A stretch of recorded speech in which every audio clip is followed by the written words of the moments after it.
பாதுகாத்து வைத்திருக்கிறதற்காக முதல்ல நன்றி செலுத்துகிறேன். இந்த கொரோனா காலகட்டத்திலையும் எங்களையும் எங்கள் குடும்பத்தையும் பாதுகாத்து எங்களுடைய தேவைகள் ஒன்றும் குறைவுபடாமல் இந்த மட்டுமாய் பாதுகாத்து வழிநடத்தி வந்த தேவனுக்கு முதலில் வணக்கத்தையும் நன்றியும் தெரிவித்துக் கொள்கிறேன். அதே மாதிரி உங்களுக்கும் அவர் ஆசீர்வதிச்சிருப்பார், உங்களையும் அவர் வழிநடத்தி மட்டும் வந்திருக்காருங்கிறத நான் முழு மனசாக நம்புகிறேன். எல்லாரும் ஒரு முறை அல்லேலூயா சொல்லாமா? Praise the Lord, praise the Lord. இன்னும் உற்சாகமாய் பிரைஸ் தி லார்ட். ஸ்தோத்திரம் ஆண்டவரே, ஸ்தோத்திரம் ஸ்தோத்திரம் ஸ்தோத்திரம் அப்பா. இதோ இந்த நாளை கொடுத்ததற்காக நன்றி செலுத்துகிறோம் ஆண்டவரே. நன்றி அப்பா, நன்றி. இந்த மட்டுமாய் பாதுகாத்து ஆண்டவரை இதோ இந்த 8 மாதங்கள் எங்களை பாதுகாத்து கண்ணின் மணி போல எங்களை வைத்திருக்கிற உமது கிருபைக்காக நன்றி ராஜா. நன்றியோடு உம்மை துதிக்கிறோம், ஆராதிக்கிறோம், கனப்படுத்துகிறோம் தகப்பனே. எங்கள் பக்கத்தில் 1000 பேர் விழுந்தாலும் வலப்பக்கத்தில் 10,000 பேர் விழுந்தாலும் ஒன்றும் எங்களை சேதப்படுத்தாது என்று சொன்னவரை தகப்பனே, எங்களை பாதுகாத்து ஆண்டவரை இந்த மட்டுமாய் வைத்து பகலில் பறக்கும் அம்புக்கும் இருளில் நடமாடும் கொள்ளை நோய்க்கும் மத்தியானத்தில் பாழாக்கும் சங்காரத்திற்கும் ஆண்டவர் எங்களை விடுவித்து வைத்த கிருபைக்காய் நன்றி ராஜா. தகப்பனே, உலகமே இந்த கொரோனாவினால் பாதிக்கப்பட்டு இருக்கிற சூழலில் எங்களை பாதுகாப்பாய் வைத்த உமது கிருபைக்காக நன்றி செலுத்துகிறோம், ஸ்தோத்தரிக்கிறோம், ஆராதிக்கிறோம். எத்தனையோ இழப்புகள் மத்தியிலும் ஆண்டவரை எங்களை வழிநடத்தி எங்களை பாதுகாத்து எத்தனையோ வேதனை சோதனைகள் மத்தியில் பாதுகாத்த தேவனுக்கு கோடா கோடி நன்றி செலுத்துகிறோம். துதி கன மகிமை யாவும் உமக்கு ஏறெடுக்கிறோம். எங்கள் ஜெபம் கேளும் நல்ல பிதாவே, ஆமேன். என் மேல் நினைவு கொண்டவரே, என் நினைவினை எல்லாம் அறிந்தவரே. என் ஸ்தோத்திரம் ஆண்டவரே. அப்பா, எங்கள் மேல் நினைவாய் இம்மட்டுமாய் இருக்கிறதற்காக நன்றி ராஜா. தகப்பனே, நீர் எங்களை நினைப்பதற்கு நாங்கள் எம்மாத்திரம் தகப்பனே. எங்களை நீர் இம்மட்டுமாய் நினைவு கூர்ந்து எங்களுடைய தேவைகள் ஒன்றும் குறைவுபடாமல் அப்பா இம்மட்டுமாய் ஒரு குடும்பமாய் ஆண்டவரை எங்களை கூட்டி சேர்த்த உமது கிருபைக்காக நன்றி தகப்பனே. அப்பா, இதோ இந்த இடத்துல அப்பா எத்தனையோ ஆத்துமாக்கள் ஆண்டவரை பின்வாங்கி போன ஆத்துமாக்கள் இந்த நேரத்தில் நினைவு கூறுகிறோம் தகப்பனே. அந்த ஆத்துமாக்கள் திரும்பி வருவதற்கு உதவி செய்யுங்க தகப்பனே. இந்த சபையிலே நீர் 7000 ஆத்துமாக்களை கொடுப்பேன் என்று வாக்குத்தத்தம் பண்ணினவரே அப்பா, இந்த சிறுமையான மக்களை கொண்டு நீர் அந்த 7000 பேற்றை மீட்டெடுக்க செய்ய நீர் வல்லவர் தகப்பனே. உம்மால் எல்லாம் கூடும் அப்பா. இறந்து போனவைகளை எல்லாம் நீர் சரி கட்டுகிறவர், நசல் கொண்டதற்கு காயங்களை எல்லாம் கட்டுகிற தேவன் நீர் அப்பா. ஆண்டவரை, என்ன நோக்கத்திற்காக அவர்கள் திரும்பி போனார்களோ ஆண்டவரை, அவர்களை இரட்டிப்பான ஆசீர்வாதத்தோடு நீர் இங்கு அழைத்து வந்து அவர்களை உயர்த்த இருக்கிறதற்காக நன்றி ராஜா. இன்னும் ஆண்டவரை, வரவேண்டிய ஆத்துமாக்களை அப்பா இன்னும் சீக்கிரமாக இந்த கொரோனா அரக்கனின் பிடியிலிருந்து எங்களை பாதுகாத்து வழிநடத்தி வரும் வருகின்ற கிருபைக்காக நன்றி செலுத்துகிறோம் அப்பா. துதிக்கிறோம், ஆராதிக்கிறோம், கனப்படுத்துகிறோம் எங்கள் ஜீவனுள்ள நல்ல தகப்பனே, ஆமேன். முதலாவது, இப்போ இந்த நாளில் தேவன் எனக்கு என்ன ஏவினார் உள்ளத்தில் அப்படின்னா, கடந்த வாரத்தில் ப்ரேயரில் இருக்கிறப்போ எனக்கு அவர் கொடுத்த தலைப்பு என்மேல் நினைவு கொண்டவர் அப்படிங்கிற ஒரு தலைப்பை எனக்கு ஞாபகப்படுத்தினார். அதுக்காக தான் இந்த ஒரு பாடலும் ஒரு சின்ன பாடலையும் கொடுத்தாரு. இப்போது அது சம்பந்தமாக நம்ம பார்க்கலாம். கர்த்தர் நம்ம மேலே எல்லாம் நினைவாக இருக்கிறாரா? கொஞ்சம் நீங்கள் எல்லோரும் பேசணும், வசனங்களையும் நம்ம தியானிக்க போகிறோம். அதனால் எல்லாரும் இடைப்படுங்க. கர்த்தர் நம்ம மேலே நினைவாக இருக்கிறாரா? நினைவாக இருக்கிறார். எப்படி நம்ம உணரலாம் கர்த்தர் நம்ம மேலே நினைவாக இருக்கிறார்னு?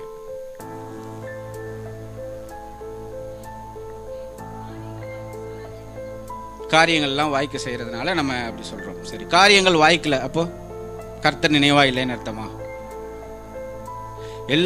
அவர் எல்லா திசையும் நோக்கி கொண்டிருக்கிறார். பூமியின் கடை எல்லை வரைக்கும் அவர் கண்கள் உலாவி கொண்டிருக்கிறது. நம்ம தூங்குறோம், அவர் தூங்குறது கிடையாது. நம்மளுடைய தேவன் கண் அயர்வதும் இல்லை உறங்குவதும் இல்லைன்னு சொல்கிறோம் இல்லையா? அப்போது அவர் எல்லா நேரமும் நம்மளை பார்த்துக்கிட்டு தான் இருக்கிறாரு. நம்ம தான் என்ன பண்ணுறோம்? அவரை பார்க்கறதில்ல. சரி, இப்போது நான் எடுத்துக்கொண்ட பகுதி என்னன்னு கேட்டிங்கன்னா, நான் சொல்கிறதுலே உங்களுக்கு எல்லாமே புரிய வந்துடும். கர்த்தர் யார் மேல் கவனமாக இருக்கிறார்? வேதாகமத்தில் உங்களுக்கு தெரிஞ்சவங்க நல்ல பிரபலியமான ஒருத்தர், கர்த்தர் யார் மேல் கவனமாய் இருக்கிறார் சொல்லுங்க பார்க்கலாம். யோபு, நீங்க? தாவீது. சரி, ஓகே, பிரதர் சொன்னது ரொம்ப சரி. கவனம் வைத்திருக்கிறார். கர்த்தர் கவனமாய் இருக்கிறார். எப்போ கவனமாய் இருக்கிறார் அப்படின்னு பார்த்தா, உத்தமனும் சன்மார்க்கனும் கர்த்தருக்கு பயந்து பொல்லாப்புக்கு விலகிறப்போ கர்த்தர் அவன் மேல கவனமா இருக்கிறார். ஏன்னா கர்த்தரே என்ன சொல்லியிருக்கிறாரு யோபுவை குறித்து? 2 இடத்துல சர்டிஃபிகேட் கொடுத்துருக்காரு, சாட்சி கொடுக்குறாரு. எப்படி? ஒரு நீதிமான், உத்தமன் அப்படின்னு சொல்லி. அந்த மாதிரி ஒரு சாட்சியான வாழ்க்கை நாம் இன்னைக்கு வாழ்கிறோமா? ஏன்னா யோபு புஸ்தகத்தை நிறைய பேர் படிக்க மாட்டாங்க. ஏன்னா அதில் நிறைய வேதனை பாடுகள் இதெல்லாம் தான் இருக்குது அப்படின்னு ஒரு செய்தி இருக்குது. இருந்தாலும் எனக்கு உள்ளத்தில் ஏவப்பட்டது நம்ம அதைவே இருந்து ஆரம்பிக்கலாம். ஏன்னா அதுலேயும் நிறைய நல்ல விஷயங்கள் ஆண்டவர் சொல்லியிருக்கிறார். ஏன்னு கேட்டால் ஆரம்பிக்கிறப்பவே உத்தமனும் சன்மார்க்கனும் கர்த்தருக்கு பயந்து பொல்லாப்புக்கு விலகுகிறவனுமா இருக்கிறான் அப்படின்னு சொல்லி தான் ஆரம்பமே இருக்குது. ஸோ இப்போ அந்த 1வது அதிகாரத்தில் முதல் வசனத்தை படிக்கலாம். என்னும் பெயர் கொண்ட ஒரு மனுஷன் இருந்தான். அந்த மனுஷன் உத்தமனும் சன்மார்க்கனும் தேவனுக்கு பயந்து பொல்லாப்புக்கு விலகுகிறவனுமாய் இருந்தான். இப்போ அந்த வேதத்தில் நம்மளுடைய வேதத்தில் என்ன சொல்லியிருக்குன்னு கேட்டிங்கன்னா, கர்த்தர் எப்போ நினைவாக இருக்கிறார் அப்படின்னு கேட்டால் இந்த மாதிரி ஒரு சாட்சியான ஒரு வாழ்க்கை வாழ்கிறப்ப தான் கர்த்தர் நம்ம மேலே நினைவாக இருக்கிறார் அப்படிங்கிறது இல்லை. ஏன்னு கேட்டால் அவர் எல்லார் மேலும் எல்லா நேரத்திலும் நினைவாக இருக்கிறவர், அதிகம் பிரியமாய் இருக்கிறார் இவங்க கிட்ட. எப்பன்னு கேட்டிங்கன்னா, நம்ம சொல்லுவோம் இல்லையா அடிக்கடி, உற்சாகமாய் கொடுக்கிறவனிடத்தில் தேவன் பிரியமாய் இருக்கிறார். உற்சாகமாய் கொடுக்கிறதுனா காணிக்கை மட்டும் இல்லை, நம்ம சொல்கிற உதடுகளின் கனிகளாகிய ஸ்தோத்திர பலியாக இருக்கட்டும், நன்றி பலியாக இருக்கட்டும், அவருக்குன்னு நம்ம எந்த ஒரு காரியம் செஞ்சாலும் அவரை முன்னிறுத்தி செய்கிறப்போ இது எல்லாமே இந்த காரியங்களில் எப்படி இருக்கிறாருன்னு கேட்டால் அவர் தேவன் பிரியமாகிறார். அப்பேற்பட்ட ஒரு மனுஷன் தான் யோபு. அதனால தான் தேவனே என்ன பண்ணுறாருன்னா, யார் முன்னாடி சாட்சி கொடுக்குறாரு தெரியுங்களா? பிசாசு முன்னாடி, சாத்தான் முன்னாடி 2 தடவை சாட்சி கொடுக்குறாரு. அப்போது அந்த அளவுக்கு நம்ம ஒரு வாழ்க்கை வாழ்கிறோமா அப்படின்னு தான் நம்ம பார்க்கணும். ஏன்னு கேட்டால் இன்றைக்கி சின்ன ஒரு சோதனை வருது, நம்ம பின்வாங்கி போயிடுறோம். சின்ன சோதனை வருது, ஆண்டவரை தூஷிக்கிறோம், தூஷணம் பேசுகிறோம். என்ன ஆண்டவரே உங்களை நம்பி வந்தோம், இப்படி ஆயிடுச்சு அப்படி ஆயிடுச்சு அப்படின்னு எங்கள் சொந்தக்காரங்களாம் யாரும் எங்களை கண்டுக்கிறது இல்லை, எங்களுக்கு பொருளாதார தேவைகள் சந்திக்கப்படுறதில்ல, வேலையில் இவ்வளோ பிரச்சனைன்னு சொல்லி என்ன பண்ணுறோம், பழிய ஆண்டவர் மேலே போட்டுறோம். ஆனால் நம்ம அவருக்கு என்ன கொடுத்தோம் அப்படின்னு பார்த்தா அந்த இடத்துல 0 அப்படி தான் இருக்கும். ஏன்னு கேட்டால் நம்ம அவரை அதிகாலையில் தேடுறப்போ நம்ம கண்டடையலாம். அதே சமயத்தில் நமக்கு நேரம் வாய்க்கிறப்பெல்லாம் அவரோட இடைப்படணும். ஏன்னா தாவீது பார்த்தீங்கன்னா, தாவீது தானியேல் இவங்கெல்லாம் 3 வேளையும் ஆண்டவரோடு இணைந்திருந்தாங்க. இன்னும் எப்பப்பெல்லாம் நேரம் கிடைக்குதோ அப்பப்பெல்லாம் இணைந்திருந்தாங்க. அதனால் அவங்க வாழ்க்கை ஆண்டவர் எப்படி உயர்த்தினார்னா, என் இருதயத்திற்கு ஏற்றவானாக நான் தாவீதை கண்டேன்கிறாரு. இப்போ இங்கே இவர் என்ன சொல்கிறாரு, யோபுவை இவன் உத்தமனும் சன்மார்க்கனுமாய் அப்படின்னு சொல்லி அவனுக்கு சர்டிஃபிகேட் கொடுக்குறாரு. அப்போது ஆண்டவர் நம்மளை இந்த ஒரு நிலையில் வச்சு பார்க்கணுன்னா நம்ம அவரோட இடைப்படணும். ஒவ்வொரு நாளுமே நம்ம ஆண்டவரோட நினைவுக்குள்ளே நம்ம இருக்கிறப்போ நம்மளை அவர்கிட்டேருந்து பிரிக்கிறதுக்கு யாரும் தேவையில்லை. யார் ஆட்சிக்கு வந்தாலும் யார் எப்படி இருந்தாலுமே நம்ம அவருக்குள்ளே இருக்கிறப்ப நமக்கு அரணும் கோட்டையும் பாதுகாப்பும் அவர் தான். அதனால் நமக்கு எதிராக வரக்கூடிய அம்புகள் நமக்கு மேல் வாய்க்காதபடி அவர் அவங்க பக்கமே திருப்பி விட்டுருவார். நம்ம அதை பற்றி கவலைப்பட தேவையில்லை. இப்போ இந்த இடத்துல தேவன் நம்ம மேல் நினைவாக இருக்கணும் அப்படின்னா என்ன பண்ணணும் அப்படின்னு கேட்டால், நம்ம அவருக்குள்ளே நம்ம வாழணும். அவருக்குள்ளே நம்ம தினமும் 3 வேளையும் சமயம் வாய்க்கும் பொழுதெல்லாம் நம்ம அவரோட இணைந்து இருக்கணும். நம்மளுடைய துதிகளை அவருக்கு அறிவிச்சுக்கிட்டே இருக்கணும். அவர் மகிமைப்படுகிற தேவன். நம்ம துதிகள் அதிகமாக செலுத்த அவர் என்ன பண்ணுவாருன்னா மகிமைப்படுவாராம். எப்போ மகிமைப்படுவார் அப்படின்னு கேட்டால், நம்ம அதிகாலையில் தேடும் பொழுது நம்மளோடு அவர் இடைப்படுவார். அதுக்கப்புறம் நமக்கு சமயம் வாய்க்கும் பொழுதெல்லாம் நம்ம குடும்பமாக உட்காந்து ஜெபிக்கணும். இந்த கொரோனா காலகட்டத்தில் எங்களுடைய குடும்பத்தில் ஒரு நடந்த நிகழ்வு என்ன அப்படின்னு பார்த்தோம்னா, எங்களுக்கு ஒரு குடும்பமாக உட்காந்து ஆராதிப்பதற்கும் குடும்பமாக உட்காந்து ப்ரேயர் பண்ணுறதுக்கு ஒரு நல்ல ஒரு வாய்ப்பை ஏற்படுத்தி கொடுத்தாரு. அதே மாதிரி ஒரு ஆராதனை எப்படி செய்யணுங்கிற முறையை நம்ம இங்கே கற்றுக்கிட்டோம். ஆனால் குடும்பத்தில் அதை இம்ப்ளிமெண்ட் பண்ணுறதுக்கு ஒரு வாய்ப்பு ஆண்டவர் கொடுத்தாரு. இப்படி நம்ம இருக்கிறப்போ நம்ம மேல் கொரோனாவில் வேறு எது வேணாலும் வரட்டும், என்னென்ன பிரச்சனைகள் வந்தாலும் நம்மை அவர் பாதுகாத்து வழிநடத்த வல்ல தேவனாக இருக்கிறார். அப்போது நம்ம மேல் நினைவாக இருக்கிறவர் எப்போ நினைவாக இருப்பார் அப்படின்னு கேட்டால், அவருக்கு உரிய ஒரு வாழ்க்கை நாம் வாழும் பொழுது கட்டாயம் அவர் நம்ம மேல் நினைவாக இருப்பார். இப்போது இந்த யோபு புஸ்தகத்தில் நம்ம யோபுவை பற்றி முதல்ல என்னன்னு பார்த்துடலாம். நிறைய பேர் படிச்சிருப்பீங்க, நிறைய பேருக்கு மறந்து கூட போயிருக்கலாம். இப்போ இந்த யோபுங்கிறவர் யார் அப்படின்னு பார்த்தோம்னா, ஊட்ஸ் தேசத்தில் வாழ்ந்த ஒரு நல்ல ஒரு நீதிபரர்னு சொல்லலாம். அவருடைய வசதி வாய்ப்புகள்லாம் எப்படி இருந்தது அப்படின்னு பார்த்தோம்னா, அவருக்கு 7000 ஆடுகளும் 3000 ஒட்டகங்களும் 500 ஏர் மாடுகளும் 500 கழுதைகளும் ஆகிய மிருக ஜீவன்கள் இருந்ததுமன்றி திரளான பணிவிடைக்காரரும் இருந்தார்கள். அதனால் அந்த மனுஷன் கிழக்கத்தி புத்திரர் எல்லாரிலும் பெரியவனாய் இருந்தான். இப்போ இவரோட இன்ட்ரோடக்ஷன் எப்படின்னு பார்த்தோம்னா, இவர் எங்கேயாவது கஷ்டப்பட்டாரு, இல்லை எங்கேயாவது பணம் காசு இல்லாமல் வருத்தப்பட்டாரு அப்படிங்கிற மாதிரி எங்கேயுமே இல்லை. இதுக்கு முன்னாடி இருந்துச்சா அப்படின்னு பார்த்தா அதுக்கான சரித்திரம் இல்லை. ஆனாலும் இவருக்கு எங்கேயுமே அதை பற்றின ஒரு கஷ்டப்பட்ட மாதிரியெல்லாம் எங்கேயுமே இல்லை. அப்போது இவர் பேசிக்காகவே என்ன பண்ணிங்கன்னா, அவர் ஒரு பெரிய லேண்ட்லார்ட், ஒரு பண்ணையார், ஒரு நிறைய நிலங்களை வச்சுருந்தவர், ஆடு மாடுகளை வைத்து விவசாயம் பண்ணின ஒரு பெரிய ஆள். இப்போ சின்னதாக ஒரு கற்பனை யோசிச்சு பாருங்களேன், 7000 ஆடுகள். இந்த 7000 ஆடுகளை எங்கே அவர் போய் அடைச்சி வைப்பார், எங்கே மேய்க்கிறது கூட்டு போவார்? இந்த 7000 ஆடுகளுக்கு தேவையான இலை தலை மற்றும் பராமரிப்புகள் இதெல்லாம் எப்படி அவர் பண்ணியிருப்பார்? அப்போது இதுகளை பராமரிக்கிறதுக்குன்னு பணிவிடைக்காரர்களை வச்சுருந்தார். அதே மாதிரி 3000 ஒட்டகங்கள். இப்போ ஒட்டகங்கள் பார்த்தீங்கன்னா நல்லா ஒரு 10 அடிக்கு நல்லா ஜைஜாண்டிக்காக இருக்கும். இப்போ இந்த 3000 ஒட்டகங்களை பராமரிக்கிறதுக்கு அவர் எத்தனை பணியாட்களை வேலைக்கு வச்சுருப்பார்? அந்த ஒட்டகங்களுக்கு என்னென்ன கொடுக்கணும் நேரத்துக்கு, இப்படி ஒன்னொன்னையும் நான் ஆழ்ந்த தியானத்துக்குள்ளே பண்ணி பார்க்குறப்போ அவர் சாதாரணமான ஒரு மனிதனாக இருந்திருக்க முடியாது. நல்ல வசதி வாய்ப்புகளை வச்சு அவர் வாழ்ந்திருக்கிறார். அதே மாதிரி 500 ஏர் மாடுகள். இப்போ இந்த ஏர் மாடுகள்னால் இன்றைக்கெல்லாம் நிறைய பேர் பார்த்துருக்கீங்களான்னு தெரியல. விவசாய பூமியில் முதல்ல விவசாயம் பண்ணுறப்போ ஒரு 2 ஏர் மாடுகளை பூட்டி நிலத்தை வந்து பக்குவப்படுத்துவாங்க. அதுக்கு அந்த விவசாய நிலத்துக்கு என்ன சொல்லுவாங்கன்னா உழுகிறதுன்னு சொல்லுவாங்க. அந்த உழுது அந்த நிலத்தை கீழே இருக்க மண்ணெல்லாம் மேலேயும், மேலே இருக்க மண்ணெல்லாம் கீழேயும் போக வச்சு அதை பண்படுத்தி விவசாயம் பண்ணுறதுக்கு பக்குவப்படுத்துவாங்க. அப்படி 2 மாடுகளாக கட்டி உழுதுட்டு இருப்பாங்க. இப்போ 500 மாடுகள் பார்த்தீங்கன்னா அப்போ எவ்வளோ அவருக்கு விவசாய நிலம் இருந்திருக்கும். அப்படி ஒன்னொன்னையும் நம்ம யோசிக்கிறப்போ இவர் சாதாரணமான ஒரு பணக்காரன்னு சொல்ல முடியாது. ஏன்னா கீழேயே அந்த வசனத்திலே சொல்லியிருக்கு, எப்படி இருக்குன்னா, அதனால் அந்த மனுஷன் கிழக்கத்திய புத்திரர்னா யாருன்னு கேட்டிங்கன்னா நம்ம சவுத் ஈஸ்ட் ஏஷியான்னு சொல்லலாம். இந்த கல்ஃப் கண்ட்ரிஸு, நம்ம இந்தியா, சிங்கப்பூர், இப்படி இந்த ரீஜியனை கூட சொல்லலாம். இதான் கிழக்கு சைடு. இங்கே இருக்கிறவங்களை காட்டிலும் அவர் பெரியவனாக இருந்தார் அப்படின்னு சொல்கிறாங்க. அவன் குமாரர் என்ன பண்ணுவாங்களாமா? அவன் குமாரர் அவனவன் தன் நாளிலே தன் வீட்டிலே விருந்து செய்து தங்கள் 3 சகோதரிகளையும் தங்களுடைய போஜனம் பண்ணும்படி அழைப்பார்கள். இப்போ என்ன நடக்குதுன்னு கேட்டிங்கன்னா, வாரத்தில் வந்து அவருக்கு வந்து 7 பசங்க 3 பெண் பிள்ளைகள். இப்போ இந்த 7 பசங்களும் வாரத்தில் ஒவ்வொரு நாளை தெரிவு செஞ்சுக்கிட்டு அந்த நாளில் தம்முடைய சகோதரர்களையும் சகோதரிகளையும் அழைச்சி விருந்து நடக்கும். இப்போது யோபு வீட்டில் நடக்கிற விருந்து எப்படி நடக்கும்? எத்தனை பணிவிடைக்காரர்கள் ஒரு நாளைக்கு அவங்க வீட்டில் ஆகிற சமையல் பார்த்தீங்கன்னா, நம்ம ஊரில் வந்து ஒரு 2000-3000 பேருக்கு டெய்லி சமைக்கிற மாதிரி. அப்போ அந்த 2000-3000 பேருக்கு சமைக்கிறதுக்கு எங்கேருந்து சாப்பாடு வந்தது, எங்கேருந்து நான்வெஜ் ஐட்டங்கள்லாம் வந்துச்சு, இப்படி யோசித்து பார்க்குறப்போ ஒரு நாளைக்கு அது நிறைய செலவுகளாகும். அப்போ அதெல்லாம் பற்றி கவலைப்படாமல் அந்த ஆள் அவர் எப்படி வாழ்ந்தாருன்னு கேட்டிங்கன்னா, ஆண்டவருக்கு பயந்த ஒரு மனிதனாக வாழ்ந்ததுனால தான் ஆண்டவர் அவரை அபரிமிதமாக ஆசீர்வதிச்சார். பொதுவாக வந்து இந்த இழப்புகள் பார்த்தோம்னா இந்த நம்ம யோபு புஸ்தகத்தில் முதல் 2 அதிகாரத்தில் இருக்கும். ஆனால் என்னுடைய பகுதியில் பார்க்குறப்போ அவர் எப்படி வாழ்ந்தார் ஒரு மனுஷன். நம்ம பொதுவாக சொல்லுவோம் வாழ்ந்து கெட்ட மனுஷங்க அப்படின்னு சொல்லுவோம். அந்த வாழ்ந்து கெட்ட மனுஷனோட வழி என்ன அப்படிங்கிறது தான் இந்த யோபு புஸ்தகம். அதனால் நம்ம முதல்ல அவர் எப்படி வாழ்ந்தார்னு தெரிஞ்சாதான் அவர் எப்படி வந்து மறுபடியும் வந்து அந்த இழப்புகளிலிருந்து மீண்டு வந்தார் அப்படின்னு நம்ம தியானம் பண்ணால் ரொம்ப நமக்கு பயனுள்ளதாக இருக்கும்.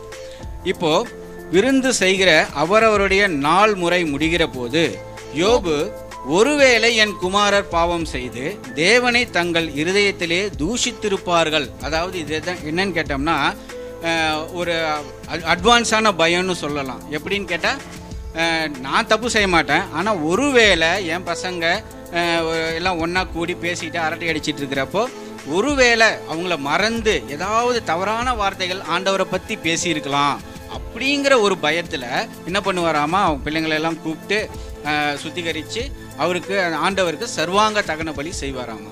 அப்போது அவர் தப்பு செஞ்சாரா அப்படின்னு பார்த்தா அவர் தப்பு செய்யல. அவரோட பிள்ளைகள் ஒருவேளை கர்த்தருக்கு விரோதமான காரியங்கள் செய்திருக்க கூடும் அப்படின்னு ஒரு அசம்ஷனில் செய்கிறார். அப்போ எப்பேற்பட்ட ஒரு நல்ல மனுஷன்னு பாருங்க. அப்பேற்பட்ட ஒரு நல்ல மனுஷனுக்கு தான் என்ன வருது? சோதனைகள் வருது. இப்போ அந்த சோதனைகளை அவர் எப்படி ஜெயிக்கிறாருன்னு பார்க்கலாம்.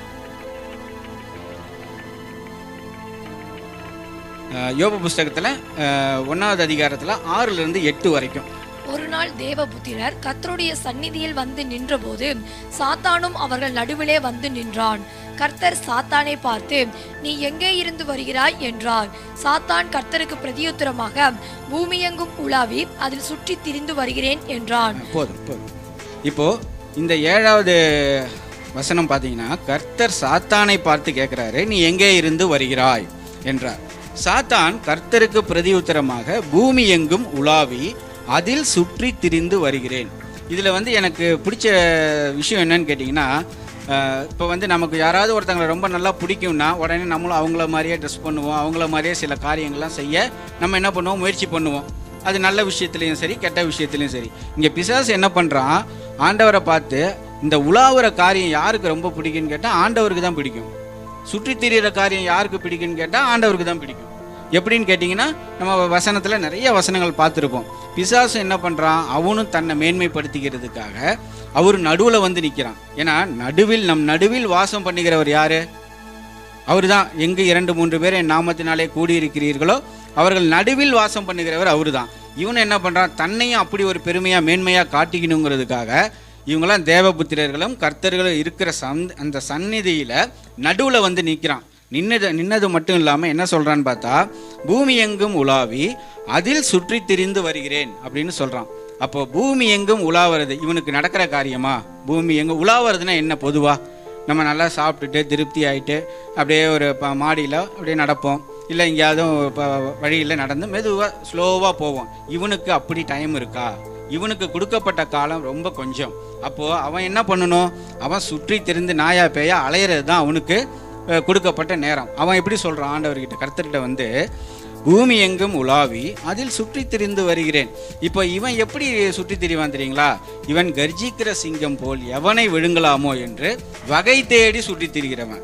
இவன் கர்த்தர் உலாவற மாதிரியும் கர்த்தர் சுற்றி திரிஞ்ச மாதிரியெல்லாம் இவன் சுற்றி தெரிகிறதுக்கெல்லாம் இவனுக்கு நேரமே கிடையாது. இப்போ ஆண்டவர் பார்த்தீங்கன்னா, இப்போ கிறிஸ்துவானவர் எங்கே சுற்றி திரிந்தார் அப்படின்னு கேட்டால் மார்க் 6:6 சொல்லப்பட்டிருக்கு. அவர் விசுவாசம் அற்றவர்களுக்கு விசுவாசத்தை கொடுக்கவும் உபதேசம் பண்ணுகிறவராக சுற்றி திரிந்தார். இல்லையா? அது படிங்க. அவர்களுடைய அவிசுவாசத்தை குறித்து ஆச்சரியப்பட்டு கிராமங்களிலே சுற்றி திரிந்து உபதேசம் பண்ணினார். இப்போ கிறிஸ்துவானவர் எப்படி சுற்றி திரிகிறாரு? அவரு உபதேசம் பண்ணுகிறவராய் சுற்றி திரிந்தார். அதே மாதிரி நிறைய இடங்கள்ல அவர் நன்மை செய்கிறவராயும் சுற்றி திரிந்திருக்கிறார். அதே மாதிரி அப்போஸ்தலர் 10:38 பாருங்க. நன்மை செய்கிறவராயும் பிசாசின் வல்லமையில் அகப்பட்ட யாவரையும் குணமாக்குகிறவராயும் சுற்றி திரிந்தார். இப்போ கிறிஸ்துவானவர், நம்ம கர்த்தரானவர் சுற்றி திரியருடைய காரணம் என்ன? நம்ம பிள்ளைங்க எங்கெல்லாம் கஷ்டப்படுதோ, எங்கெங்கெல்லாம் பிசாசு அவங்களை கட்டி வச்சிருக்கானோ அந்த இடத்துக்கெல்லாம் ஓடி இப்போ யாரும் கூப்பிட்டு எல்லாம் போல, அவரா தாமா போறாரு, தேடி போறாரு, போய் பேச்சு கொடுத்து அவங்கள எப்படியாவது குணப்படுத்தி நம்ம மீட்டெடுக்கணும் அப்படிங்கிற ஒரு வாஞ்சையா போறாரு. இப்படி தான் அவர் சுற்றி திரிந்தார். இவன் சுற்றி திரியறதுக்கும் அவர் சுற்றி திரியறதுக்கும் நிறைய வித்தியாசங்கள் இருக்கு. அதே மாதிரி உலாவறதுன்னு பார்த்தீங்கன்னா, ஆதியாகமம் புஸ்தகத்தில் 3வது அதிகாரம் 8வது வசனத்தில் பார்த்தீங்கன்னா, பகலின் குளிர்ச்சியான காலகட்டத்தில் தோட்டத்தில் உலாவுகிற தேவனாகிய கர்த்தருடைய சத்தத்தை அவர்கள் கேட்டார்கள். இப்போ உலாவது பார்த்தீங்கன்னா பகலின் ஒரு குளிர்ச்சியான வேலை. தோட்டத்தில் அவர் உலாவி கொண்டிருந்தார். அப்போ கர்த்தரானவர் எப்படி உலாவுறாரு? அப்போ பகலின் ஒரு குளிர்ச்சியான நேரத்தில் அவர் உலாவுறாரு. இவங்க ஆதாம் ஏவாள் இவங்களோட எல்லாம் பேசுகிறதுக்கும் வரவும் போகிறோமா இருக்கிறாரு. இவர் ரொம்ப பரபரப்பாலாம் ஒன்றும் வரல, மெதுவாக அமைதியாக வந்துட்டு அவங்கள்ட்ட பேசுகிறார் ஒன்றும். அதே மாதிரி தானியேல் புஸ்தகம் 3ஆம் அதிகாரம் 25 பாருங்க.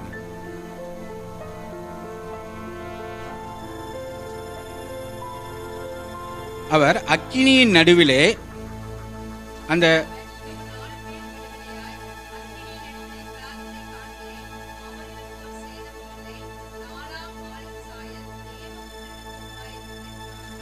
இப்போ தேவன் பார்த்தீங்கன்னா பகலின் குளிர்ச்சியான வேளையிலும் உலாவரவர் தான்.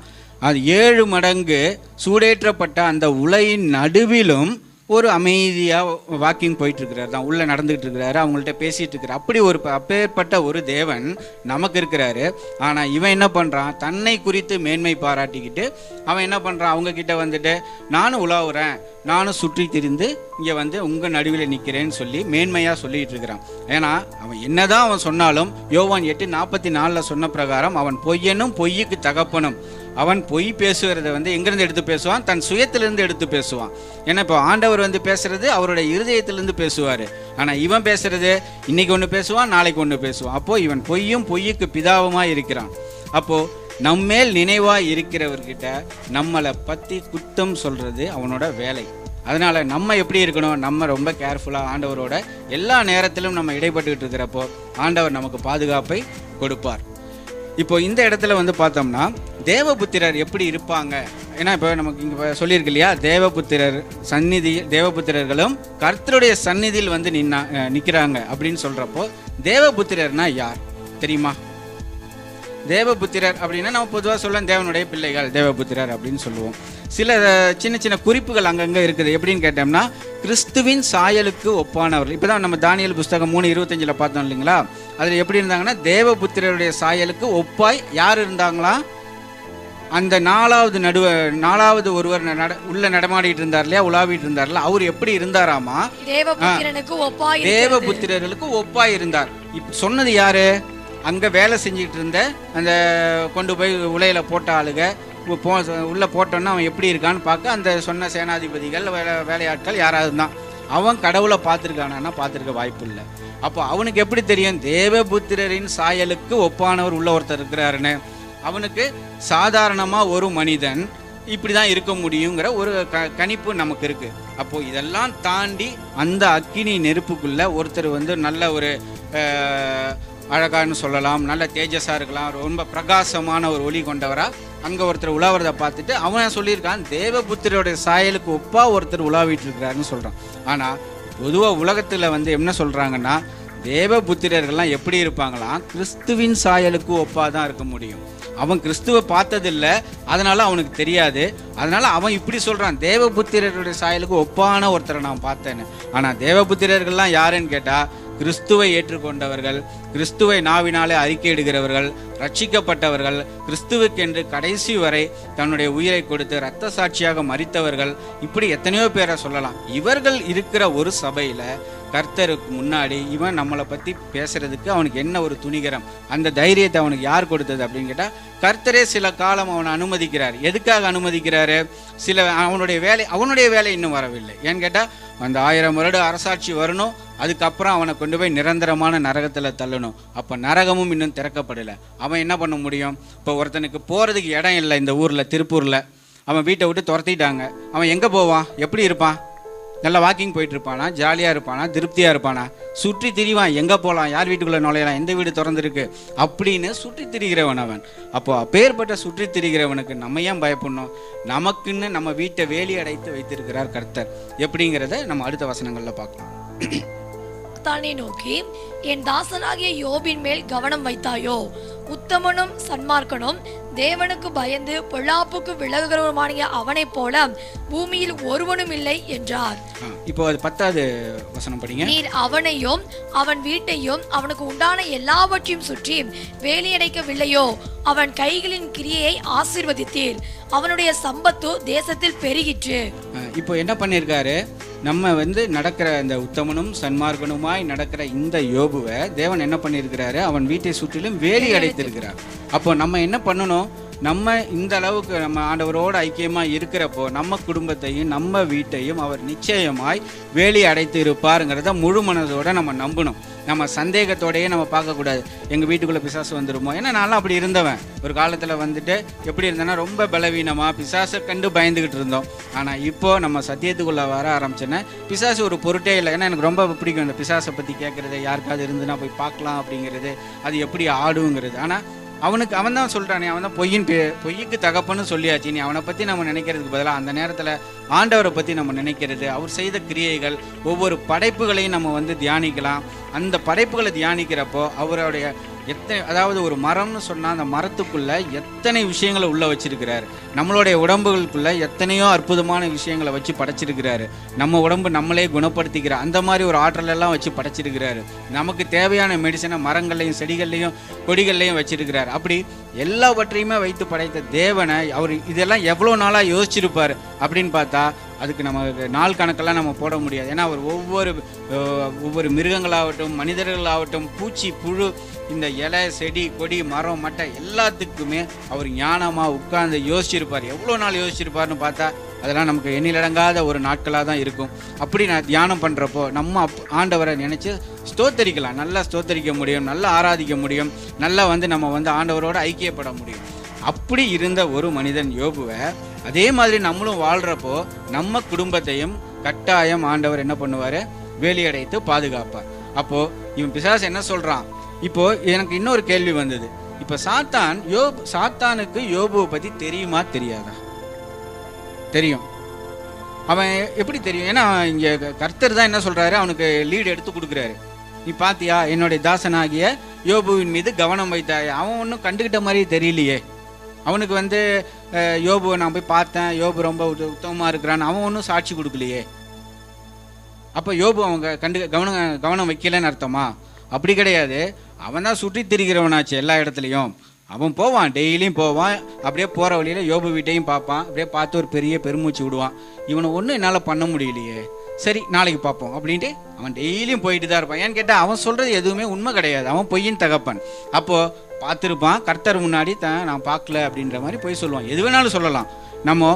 அப்போது அவன் யோபுவின் மீது கட்டாயம் அவன் கவனம் வச்சுருப்பான். ஏன்னு கேட்டால் இவ்வளோ ஒரு ரெக்கார்டு அவன் கொடுக்குறான் ஆண்டவர்கிட்ட. நீங்கள் தான் அவங்க வீட்டை சுற்றி வேலி அடைச்சி வச்சுருக்கீங்களே, இவனுக்கு எப்படி தெரியும் ஆண்டவர் வேலி அடைச்சாருன்னு? அப்போது அவன் தினமும் போய் பார்த்துருக்கான். அவங்க வீட்டை போகிற வழியில் ஒரு 8 போய் பார்க்கலான்னு போய் பார்த்துருக்கான், வேலி அடைச்சிருக்கு, போயிட்டான். மறுபடியும் நாளைக்கும் போய் பார்க்கலான்னு போய் பார்க்குறான், வேலி அடைச்சிருக்கு. அப்போது தினமும் அவன் ஆண்டவர் நினைக்கிறாரோ இல்லையோ, இவன் நினச்சிக்கிட்டு இருந்திருக்கான். அதனால தான் அவன் கரெக்டாக சொல்கிறான், நீர் அவனுக்கு உண்டான எல்லாவற்றையும் சுற்றி வேலி அடைக்கவில்லையா? அவன் கைகளின் கிரியைகளை ஆசீர்வதித்தீர். ஆண்டவர் ஆசீர்வதிச்சார்னு எப்படி தெரியும்? ஏன்னா இருக்கிற அந்த மாடு, பண்ணை, தோட்டம், துறவு, வேலையாட்கள், தினமும் நடக்கிற அந்த சமையல், அதே மாதிரி அவருக்கு கொடுக்கப்பட்ட பிள்ளைகள் ஒவ்வொன்று தனித்தனி வீட்டில் இப்படி நடக்கிற எல்லாத்தையும் அவன் கவனம் வச்சுட்டு தான் இருக்கிறான். கவனம் வைக்கல, பார்த்துக்கிட்டு இருக்கிறான் கர்ஜிக்கிற சிங்கம் போல் எப்போ யோபுவை விழுங்கலாம் அப்படின்னு. இப்போது கர்த்தர் என்ன பார்க்குறாருன்னா, இவன் ரொம்ப சோர்ந்து போய் வந்திருக்கிறப்ப தான் என்ன பண்ணுறாரு, கவனம் வைத்தாயா, சரி கொஞ்சம் இவனை விட்டு வேடிக்கை காட்டலாம் அப்படின்ட்டு கவனம் வைத்தாயான்னு கேட்குறாரு. இப்போ இவன் என்ன சொல்கிறான், ஆனாலும் உம்முடைய கையை நீட்டி அவனுக்கு உண்டானவைகளில் எல்லாம் தொடுவீரானால் அப்பொழுது அவன் உமது முகத்திற்கு எதிரே உம்மை தூஷிக்கானோ பாரும் அப்படிங்கிறான். இப்போ ஆண்டவர் என்ன சொல்கிறான், இவன் ஆண்டவரை ஏவி விடுறான். எங்கே செய்யுங்க பார்க்கலாம். நம்ம சொல்லுவோம் இல்லையா, சிலவங்களை கோவப்படுத்துறதுனா, எங்கே அவரை நீங்கள் அந்த கொடுத்ததெல்லாம் எடுத்துருங்க பார்த்துக்கலாம், அவன் என்ன பண்ணுறான்னு பார்க்கலாம் அப்படின்னு இவன் ஆண்டவரை என்ன பண்ணுறான், ஆண்டவருக்கு எதிராக பேசுகிறான். இப்போது ஆண்டவர் அந்த மாதிரி கர்த்தர் நம்மளுடைய கர்த்தர் அப்பேற்பட்டவர்கள். அவர் கொடுக்கத்தான் தெரியும், எடுக்க தெரியாது. அப்போது கொடுக்கிற கர்த்தர் என்ன பண்ணுறாரு, நீ தான் கெட்டவன், நீயே அந்த வேலையை செய்கின்ற அந்த வேலையும் அவங்கிட்டே கொடுக்குறாரு. இப்போ என்ன சொல்கிறாருன்னா, கர்த்தர் சாத்தானை நோக்கி, இதோ அவனுக்கு உண்டானவை எல்லாம் உன் கையில் இருக்கிறது, அவன் மேல் மாத்திரம் உன் கையை நீட்டாதே என்றார். அப்பொழுது சாத்தான் கர்த்தருடைய சந்நிதியை விட்டு புறப்பட்டு போனான். அப்போ எவ்வளோ வேகமாக வந்திருக்கான்னு பாருங்க. என்னைக்காவது ஒரு நாள் இவன் மாட்டுவான், என்னைக்காவது ஒரு நாள் இவன் பின்வாங்கி போவான். அப்படிதான் நம்ம சபையிலே நிறைய ஆத்துமாக்கள் பின்வாங்கி போகிறதுக்கு அவன் சுற்றி திரிஞ்சிட்டு இருக்கிறான். நம்ம என்ன பண்ணணும், நம்ம செய்ய வேண்டியது, வர முடியலனாலும் ஆண்டவரோட ஐக்கியத்தில் இருக்கிறப்ப அவர் அதுக்கான ஏற்ற காலத்தை நமக்கு கொடுத்து நம்மளை இன்னும் அதிகமாக மேன்மையாக வைப்பார். அப்போது அந்த மேன்மையை கொடுக்குற தேவன் நமக்கு இப்போ நம்ம கண் இருக்கிற பார்த்து தான் ஜெபம் பண்ணணும்லாம் அவசியம் கிடையாது. நமக்கு எப்படின்னு கேட்டிங்கன்னா, நம்ம ஆவிக்குரியவர்கள். அப்போ எப்படி ஜெபம் பண்ண போகிறோம், ஆவிக்குரியபடி ஜெபம் பண்ண போகிறோம், மாம்சத்தினால் அல்ல. அப்போ ஆவிக்குரியபடி நம்ம ஜெபம் பண்ணுறப்போ நம்மளுடைய கருத்துக்களை நம்மளுடைய வேண்டுதல்களை அவர் கேட்டார், நிச்சயம் கேட்டு அதை செயல்படுத்துவார். நம்ம முதல்ல விசுவசிக்கணும்.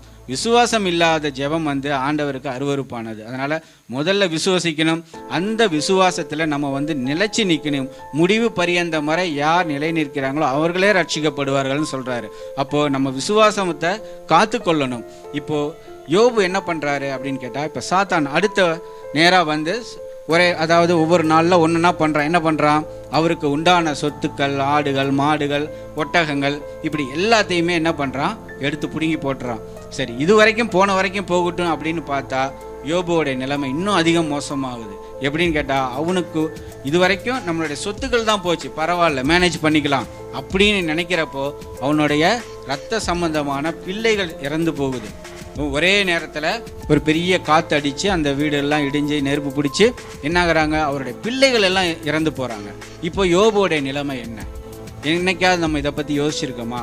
சொத்துக்கள் போச்சு, அதுவே தாங்க முடியாது. ஏன்னு கேட்டால், ஒரு பெரிய ஒரு நாட்டையே கட்டி ஆண்ட ஆள். இப்போ அதெல்லாம் போனாலும் சரி, எனக்கு பிள்ளைகள் இருக்காங்க, அவங்கள வச்சு மேனேஜ் பண்ணலான்னு பார்த்தா பிள்ளைகளும் போச்சு. இப்போ யோபு தனியால் ஆயாச்சு. யோபுக்குன்னு எதுவுமே கிடையாது. இப்போ யோபுவோடைய நிலைமை முன்னிலைமை காட்டிலும் பின்னிலைமை மோசமாக இருக்குது. இப்போ வந்து ஒவ்வொருத்தங்களாம் வந்து அந்த செய்திகளை வந்து கொடுத்துக்கிட்டு இருக்கிறாங்க.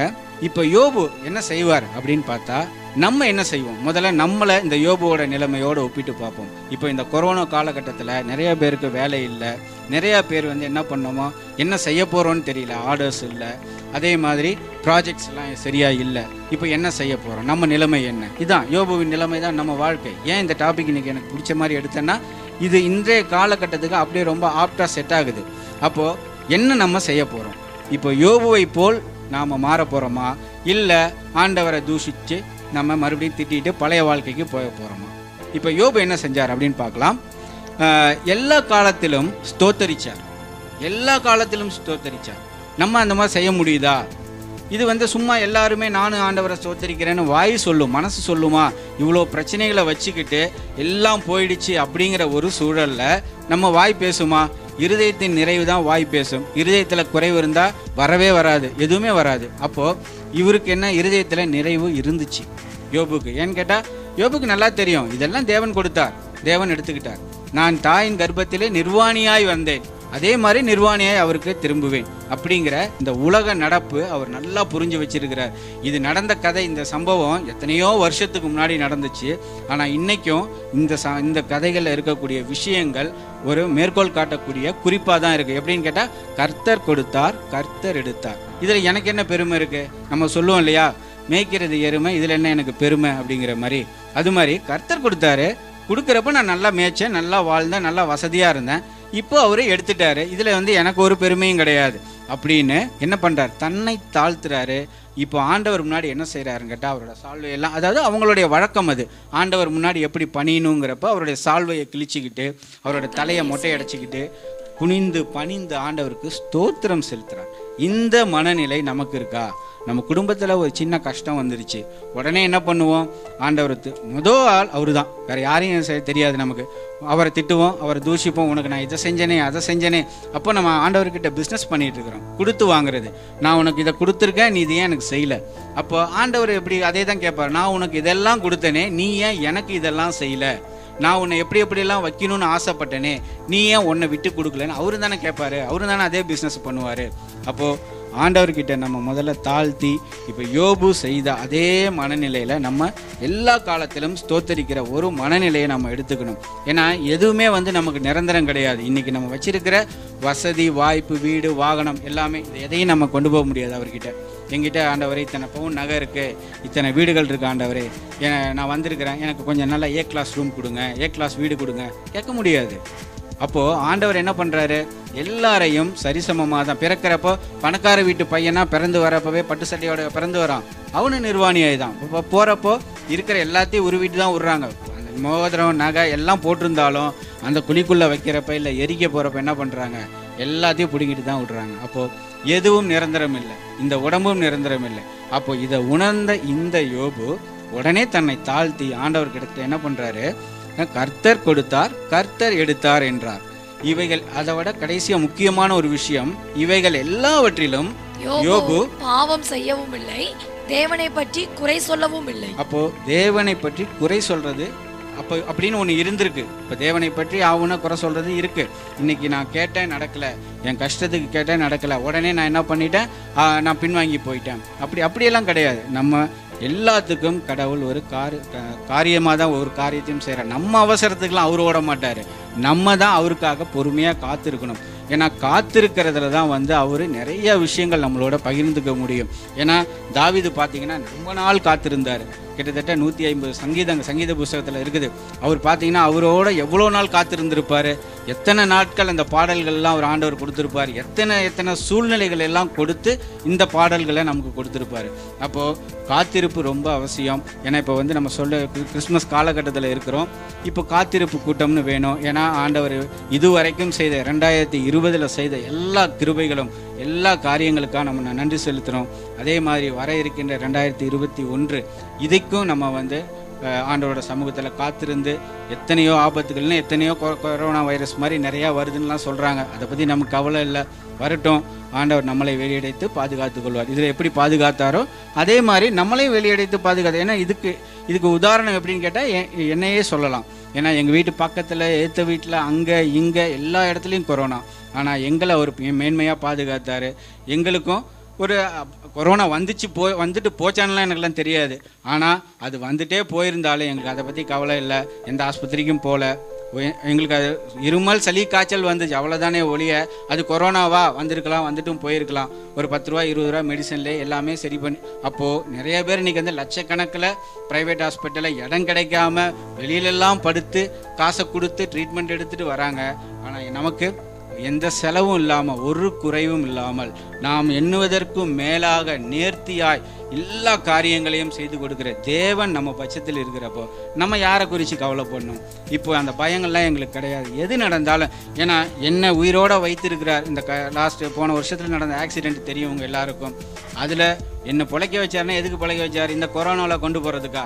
அதுக்கு இல்லை, அவர் ஏதோ ஒரு திட்டத்தை எனக்கு வச்சிருக்காரு. அப்போது அந்த திட்டங்கள் தெளிவாக செய்து முடிக்கிற வரைக்கும் என்னுடைய உயிர், என்னுடைய ஜீவன் இந்த உடம்பை விட்டு பிரியாதுங்கிற ஒரு அசைக்க முடியாத நம்பிக்கை வந்துருச்சு.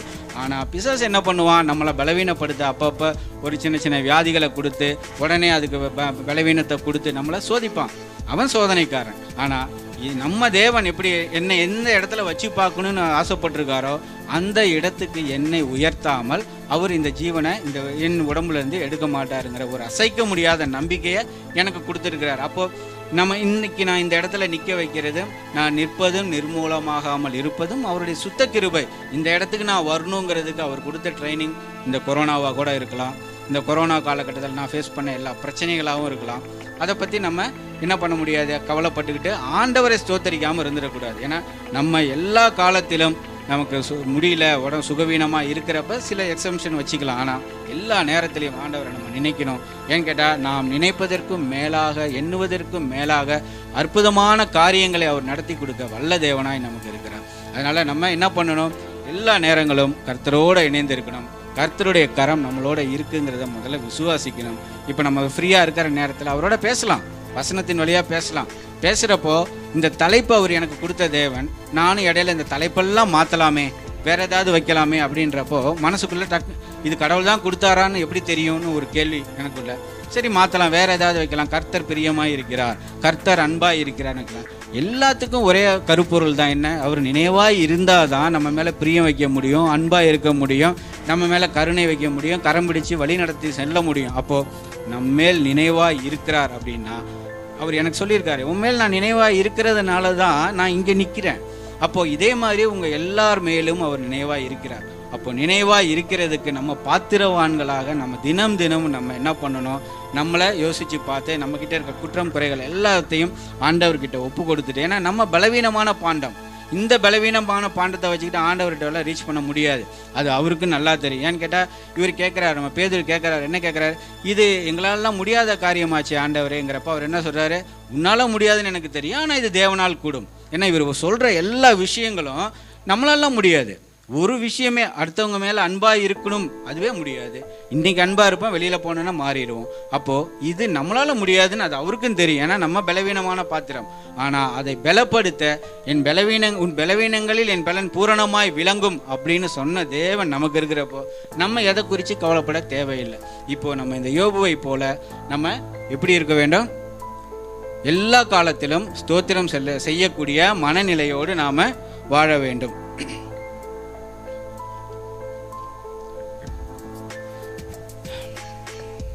அடுத்தது, இப்போது நம்ம அந்த ஒரு மனநிலைக்கு வரணும்னா என்ன செய்யணும் அப்படின்னு பார்த்தோம்னா, நம்ம ஆண்டவர்கிட்ட சரண்டர் பண்ணணும், ஒப்புவிக்கணும்.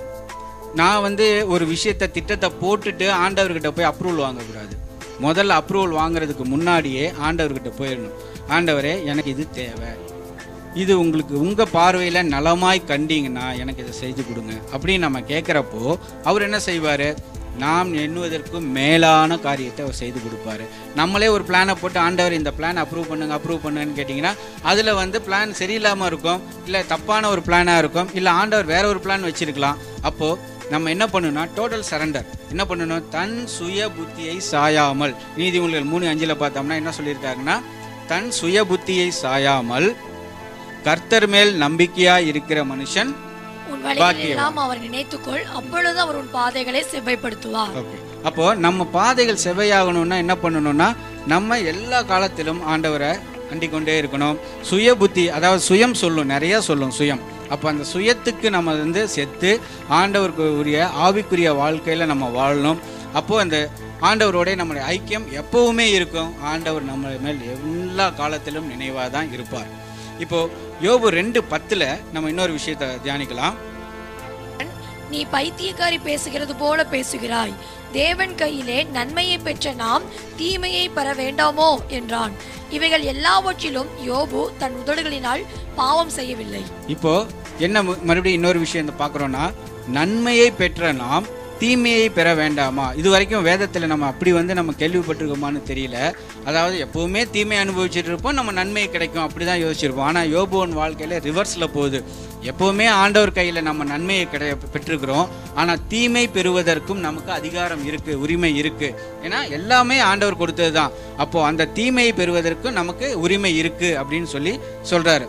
யோபு புஸ்தகத்தில் அவர் என்ன சொல்லியிருக்காருன்னா, நமக்கும் அந்த பொறுமை வேண்டும், தீமையும் அக்செப்ட் பண்ணிக்கணும்.